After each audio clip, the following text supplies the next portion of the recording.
to take questions. Obviously, a huge challenge coming in, we knew, and they were as good or better than expected, so no surprise there. I said earlier in the week, the best team I've seen in pads on film in a very, very long time. And I told Coach Saban that before the game, asked him if he knew of any weaknesses, but he didn't share any with me. So, the big goal was to come play perfect football and have a chance to be competitive, and honestly, we just didn't. That's the frustrating part.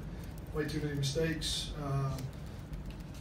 The list is way too long to honestly count, and that's the frustrating part. We cleared it up. We played a lot better in the second half, and felt like that was an improvement. But it's just something we got to get fixed. And when you play a great football team like Alabama and you make mistakes, you're going to get exposed in a big, big way. And that's what happened today. So there were a lot of good things that happened. There were some very positive things to take away from the game.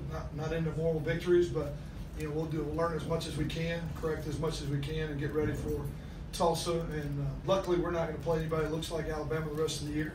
They'll look a lot more like us, and if we can fix the issues and the problems, I think we still have a chance of having a really, really good football team. But that's where it starts, is correcting the mistakes and doing them quickly. What kind of problems is there? Two quarterbacks and offense. Their two quarterbacks really has zero to do with it for us. The mismatches were so big at so many different places. The power, the size, the ability to get guys on the ground, the speed at wideout. The fastest group we've seen, biggest group we've seen, most powerful group.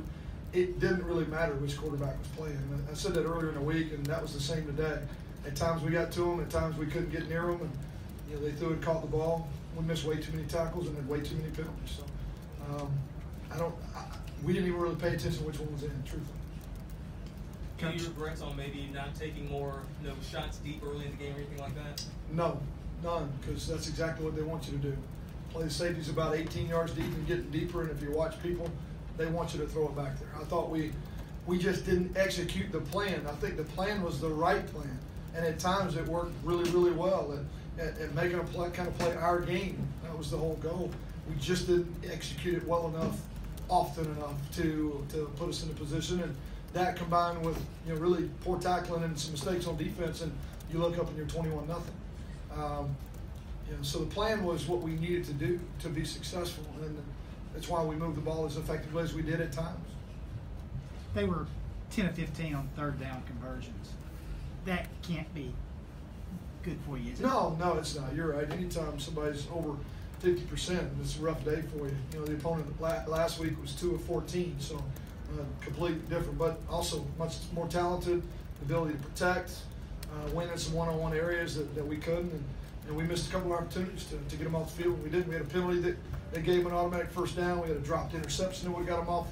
We had a bust where two guys blitzed and one's supposed to be covered and it gives up. So we did a lot of things that were self-inflicted, and they executed well when they needed to. How did you think the line and Hansen handled their defensive line pressure? Good and bad. I mean, there's times that we didn't hold up real good, and we knew that.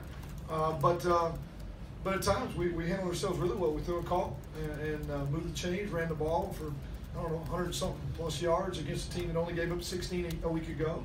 He wasn't getting sacked every series. We had a couple, but we were able to protect him for the most part. So again, I think the game plan was good. It's just it needed to be one of those games where we're right there within 12, 10, 12, 14 points, and it stretched out, and that game plan's not going to get you back. Coach, the flip side of that, 4 of 19 on offense on third down. How frustrating is that? Very, very, because it goes back to the same conversation we just had. There were opportunities to have moved the chains more than we did. We had some mechanical busts. We had some communication mistakes. We did not execute well enough consistently